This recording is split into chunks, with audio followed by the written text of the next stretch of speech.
I think there has been a trend, um, there has been a change of mind about democracy to the people who are in charge of the country now.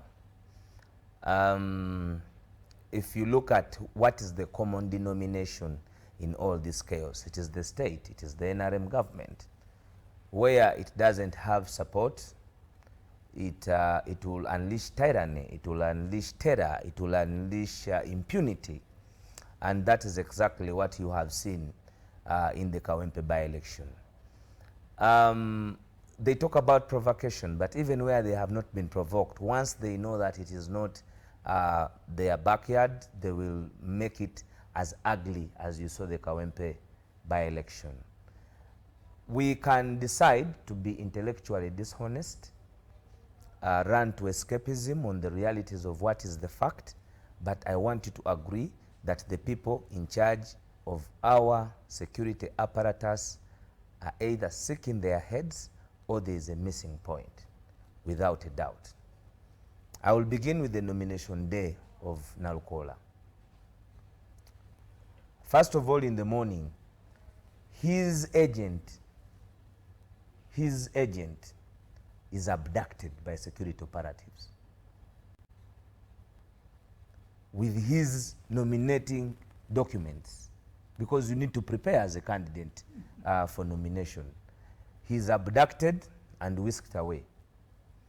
And we effect Plan B. The signatures are supposed to be given to us right there at the Electoral Commission offices, but this has been done by security. And the Electoral Commission is a toothless barking dog in this. Successfully, the candidate is nominated. He is asked by security not to use his car. He obliges, he uses foot. They tell him not to walk. He obliges, takes a boda. They pull him off a boda. This is a candidate. He's pulled off a boda down into the trench. Imagine if Honorable Nalukola had hit his head, he would not have survived. He would be speaking about something different today. And that is unprofessionalism. First, wait to discuss the deployment of that security apparatus in an electoral process, which has been ruled upon by all electoral petitions in Uganda, including the Supreme Court, where you have a ruling of the Supreme Court giving guidelines on how elections must, because it was a must be conducted to be free and fair. Who are the people in charge of making this process free and fair? They're those that are in charge of government. What are they doing? They have given a deaf eye. They are holding this country in contempt of court since the ruling in the Amama Mbabazi case. This country has been held in contempt of court because all the decisions, all the remedies given by the Supreme Court were abused simply because they want to pretend over impunity, that even what can be made legal and fair, they will not oblige. When we went for our first rally, at the gate, that is where we were stopped. Our young people, supporters, members, leaders, members of parliament at that, mayors were arrested. Others for donning red overalls.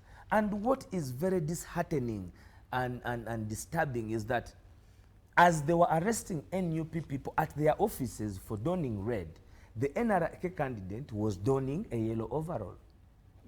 So it makes it cynical, hypocritical, and ironical that an NRM candidate can be escorted in an overall with a tractor on the road doing a procession, and then the opponent is being dehumanized, is being battered, is being tortured, is being treated as a non-citizen in a constitutional process. And that is unacceptable.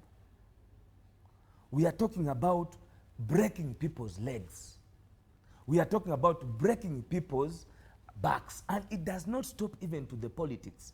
It is so archaic that it even goes to it goes as far as attacking the fourth estate, that is the media. In this debacle, because there was no violence from the citizens, nobody will tell you, apart from a mad minister who will tell you that people had 6 lorries of stones carried. He's not here to defend himself. No, I've not particularly said it, mate. The minister in Tanzania. you quick. I'm talking about a minister who said that we had lorries of stones. Even their own answers are vague. They can only be said by people who don't have shame. That members who are putting on JAT, holding guns, were members of the National Unity Platform. And we still are here trying to macerate the truth, which we all know. Yesterday I appeared with one who was in the theater on behalf of the NRA, and that is the vice chairman of Buganda, Chiwanda. He admits that they were defeated squarely. At Mbogo, I was there, Mbogo Mosque, on polling day. They deployed Mambas. Now, Mambas are accustomed to guerrilla, things like wars in Somalia. It was deployed at a polling station, commandeered by 2 people, Honorable Balam Bargahare and Honorable Misa Kabanda. What were they doing at 4 o'clock with the Mambas arriving? Because this is on camera. They had blacked out the election by beating and chasing you, the mainstream, but then the citizen reporting went on well. After that, they had finished counting of the votes. Balam commandeered the kicking. They brought in goons with an NRM ambulance, which now I'm told is an ambulance of the NRM Youth Brigade. It brought in the youth, goons, and they were commandeered by Balam to kick and vandalize government property. Now that is criminal. It's the highest form of criminality. A person sitting in cabinet vandalizing government stores. That is worse than Mabati, stealing Mabati. After this whole ordeal you have gone through, what does that mean for 2026 for you? Before we jump to 2026, man, these are human beings we are talking about. We cannot begin discussing post when there are challenges we are facing now.